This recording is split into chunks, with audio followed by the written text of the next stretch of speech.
Estimados alumnos, vamos a continuar con nuestro curso de antropología vamos a partir del ejercicio que hicimos en la clase anterior, en la cual ustedes tenían que consignar cuál les parecía que era para ustedes algunos de los problemas fundamentales en los cuales en la actualidad giran en torno a la problemática antropológica. Ustedes, bueno, fueron consignando distintos aspectos, distintas miradas con respecto a este tema un tanto global, con respecto a esto de la temática del hombre en cuanto problema, entendido por problema, tema o de alguna forma aquello que nos lleva a pensar y a reflexionar. Entonces, teniendo en cuenta ese ejercicio que ustedes ya hicieron en la clase anterior, es que ahora vamos a continuar de la mano de un autor, Gevaert, esta temática, viendo para Gevaert cuáles son algunos de los problemas inherentes a esta temática. Los problemas que vamos a plantear es que evidentemente algunas preguntas un tanto generales llevan a plantearnos, ¿no? Como por ejemplo, ¿qué es el hombre? ¿Quién soy yo? ¿Cuál es el sentido de la existencia humana? Si bien la dimensión antropológica es una dimensión que abarca un sinnúmero de ramas como la historia, la sociología, la antropología, arqueológica o paleontológica, estas preguntas son propias del campo de la antropología filosófica porque ya no apuntan a un aspecto del hombre en cuanto tal, sino que buscan llegar a lo esencial, a lo más medular de lo que es esta dimensión y esta realidad. Tengamos en cuenta también que nosotros lo planteamos esto a partir de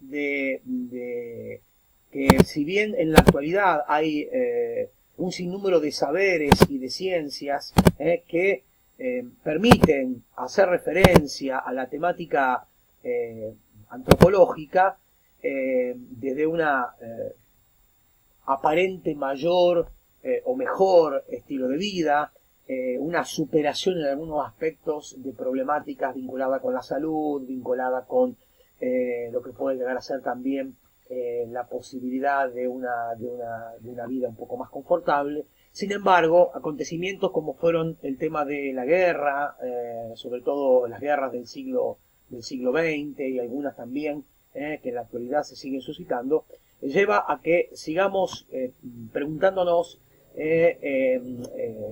sobre qué significa esto de ser hombre y cuál es el alcance que tienen las acciones en función de entender esto de la humanidad. Y entonces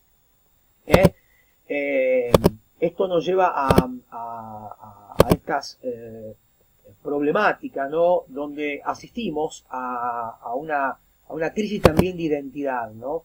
Ya algunos filósofos del siglo XX, como Max Scheler, como Martin Heidegger, como Gabriel Marcel, planteaban esta problemática y daban a entender que la pregunta por el hombre es una pregunta siempre vigente.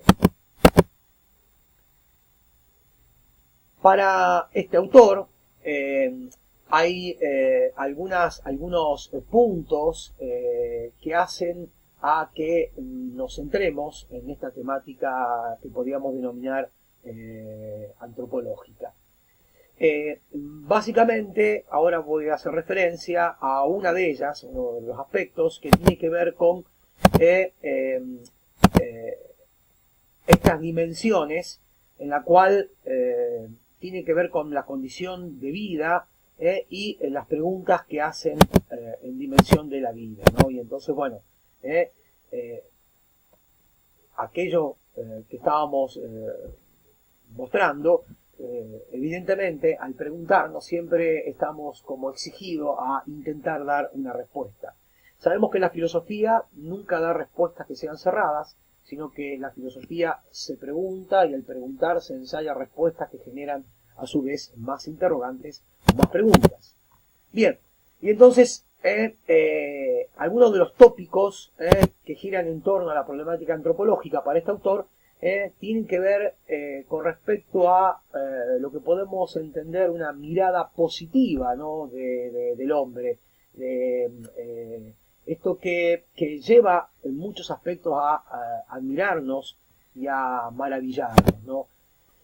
Por ejemplo, el coraje para conquistar. Con la palabra conquista entendemos la capacidad de superación que el hombre tiene en muchos ámbitos, y lo hemos visto a lo largo de la historia, ¿no?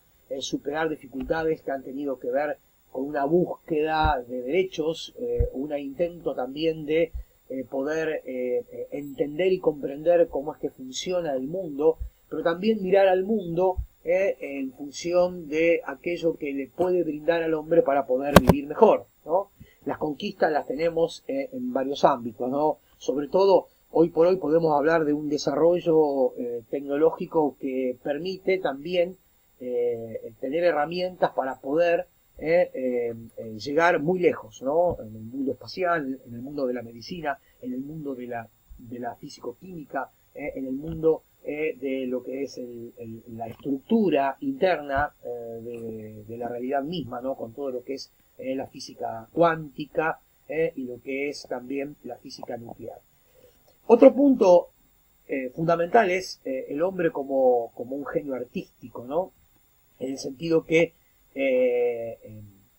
siempre nos maravillamos por aquello que el hombre es capaz de hacer, de generar, de conmovernos desde la emocionalidad, ¿no? Entendido no solamente lo que el hombre construye necesario para la vida, lo útil, sino también todo lo que va de la mano con la producción que evidentemente nos mueve en nuestras fibras más íntimas de la sensibilidad.